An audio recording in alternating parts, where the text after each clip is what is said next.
E eu queria falar sobre guerra, né, Reinaldo? Porque a gente está na quinta semana de guerra. A gente teve nesse final de semana manifestação aqui na Avenida Paulista pró-Palestina. Nessa semana tem previsto também um protesto contra a atitude de Israel e pedindo um cessar-fogo lá na Câmara dos Deputados. Alguns parlamentares, entre eles o deputado federal Glauber Braga, vai comandar essa manifestação, pedindo um cessar-fogo nessa guerra. E a gente tem aí o andamento da guerra. Nos últimos 2 dias, a gente teve o fechamento da fronteira, que foi reaberta hoje, mas até este momento não tem a informação se os brasileiros estarão ou não nessas próximas listas. A expectativa da Embaixada Brasileira é que os brasileiros, são 34 brasileiros que estão lá, que eles possam deixar a faixa de Gaza até quarta-feira, mas não há certeza disso. Queria muito te ouvir sobre esses próximos passos da guerra, como é que você está analisando essa quinta semana da guerra de Israel e Hamas, como você vê essas manifestações no Brasil e até mesmo esse pedido de endurecimento por parte de alguns parlamentares de esquerda, como o próprio Glauber disse, que é o rompimento do Brasil com Israel. É o que eles estão pedindo para o governo Lula fazer, romper relações com Israel diante da gravidade dos ataques de Israel, na avaliação dele, que considera inclusive ataques terroristas que Israel está fazendo contra a faixa de Gaza. Olha, aí vamos com cuidado, né? Bom, eu escrevi um longo texto no fim da noite de ontem a respeito que a reação de Israel hoje é uma reação um tanto destrambelhada e não toma os devidos cuidados com a população civil. Bom, não preciso eu demonstrar isso, demonstram os números, né? Nós já temos perto de 10 mil mortos e, obviamente, não são todos terroristas. É possível que haja ali militantes do Hamas, né? No meio, acho que sim. O próprio Israel anunciou alguns nomes que para eles são comandantes, estiveram envolvidos no ataque de 7 de janeiro, de 7 de outubro. Agora, é claro que a esmagadora maioria que morreu ali é constituída de civis. E, sim, uma parcela considerável crianças. Até quando você pega o perfil etário da população de Gaza, tá? Então, como está, me parece inaceitável, ainda que se desse como certo que Israel iria buscar os militantes do Hamas. Eu fiz um paralelo, Fabiola, e que eu acho que, enfim, a velha história, não tenho a pretensão de que o Estado de Israel me leia, mas alguém na embaixada, talvez. Quando a gente se debruça quando a gente lê, né, o manifesto de fundação do Hamas, então há uma passagem que eles citam ali de um intérprete do Islã, que é considerado o segundo texto mais importante, fora o Corão, o segundo texto mais importante, texto sagrado, né, dos sunitas, e que eles citam no manifesto. E há uma passagem ali terrível que diz que os judeus têm de ser destruídos e diz literalmente o seguinte, que os judeus vão se esconder atrás de árvores e arbustos no dia do juízo e que cada árvore e cada arbusto denunciará: há um judeu atrás de mim. Acho que eu lembrei aqui isso aqui na nossa conversa passada. Há um judeu atrás de mim e os muçulmanos vão lá e vão matar os judeus. Isso está ali, no manifesto de fundação do Hamas. E só uma árvore, que é considerada a árvore dos judeus, vai se quedar silente, não vai denunciar. Mas os outros todos, sim. E é citado lá o nome da árvore. Tá. E até, não faz muito tempo, um rabino na TV egípcia disse que, por isso, os judeus plantam muito esse tipo de árvore na Cisjordânia, né? Para se esconder do dia do juízo final, quando os muçulmanos vão então matar os judeus. Então não há dúvida de qual é a natureza do Hamas, e o que é que eles querem, e o que é que eles fizeram. Isso é preciso que fique evidente.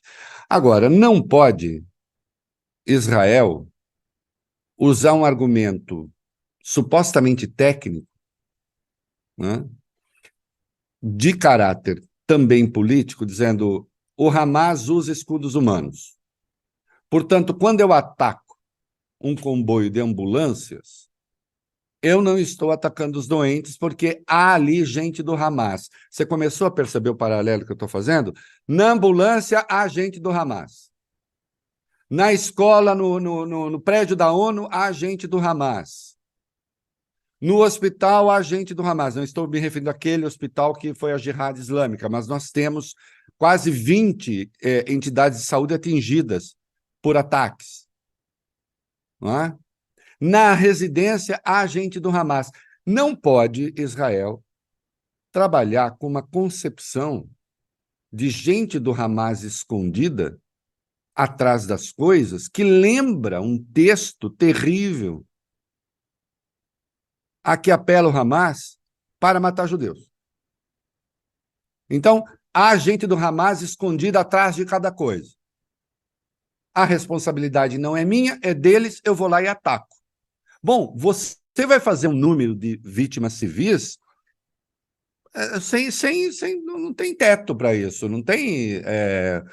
se tudo é alvo, note, se qualquer coisa pode ser um alvo sob o pretexto de que há ali gente do Hamas, é claro que leis de guerra estão sendo desrespeitadas, que garante a proteção a civis. Não é opinião, isso aqui já nem é uma opinião. Isso aqui é um exercício elementar de lógica. Mas você se livra da responsabilidade política e moral pelo ataque, de qualquer responsabilidade. Porque você diz, não, o inimigo está lá. Se o inimigo está lá, eu posso qualquer coisa. Não, não pode ser, porque senão não haveria leis de guerra. Se a existência do inimigo garante qualquer coisa, por que haver leis de guerra? Nós já tivemos experiências traumáticas assim no passado. E as leis de guerra foram sendo aperfeiçoadas. E isso não muda, veja só, isso não muda o vetor moral das coisas. Você reconhecer que Hiroshima foi uma brutalidade, e foi, né? Lembremos-nos da Rosa de Hiroshima, de Vinícius de Moraes e Gerson Conrad, né? Pensem nas crianças mudas telepáticas. Pensem nas mulheres rotas alteradas. Uma das coisas mais lindas que nós temos em português, o poema com a melodia, com a música do Gerson Conrad, que é dos Secos e Molhados. Aquilo foi uma brutalidade em si, e nem por isso você está dizendo que o Japão estava do lado certo. O ataque a Dresden, que matou milhares de civis na Alemanha, foi uma brutalidade, e nem por isso você está dizendo que os nazistas estavam do lado certo. E por isso mesmo, em razão desses eventos e de outros anteriores e posteriores, nós temos o aprimoramento das leis de guerra. E é claro que Israel não está seguindo. Claro que não está seguindo, claro que a guerra está sendo conduzida por um governo incompetente, porque aquilo que aconteceu no dia 7 de outubro foi incompetência também, a culpa é do Hamas, mas como disse o jornal Haaretz, no dia 8, a responsabilidade foi do governo. Netanyahu tenta se livrar disso, dessa responsabilidade, não é?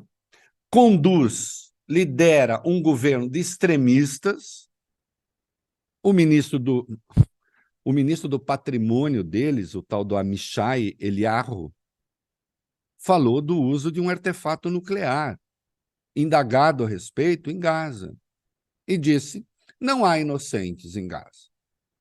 Essa ideia de não há inocentes em Gaza é uma ideia terrível, porque sim, ela tem um horizonte, aí sim, de extermínio de uma população, ou não? Quando você diz não há inocentes em Gaza, a tese é genocida. A tese é genocida. Assim como é genocida a tese de deslocamento forçado. Ali ainda dentro de Gaza fica no limite, mas surgiu um documento do Ministério ali da Inteligência e Segurança falando da transferência eventual para o Sinai. Então, isso é terrível. Sim, é preciso que o mundo tenha clareza disso. Crescem mundo afora as manifestações contra essa forma de guerra. Os Estados Unidos começam a se preocupar também, porque se de um lado isso fortalece os vínculos eventuais dos democratas com setores mais à direita, mas também causa prejuízos num país em que o voto não é obrigatório. O voto progressista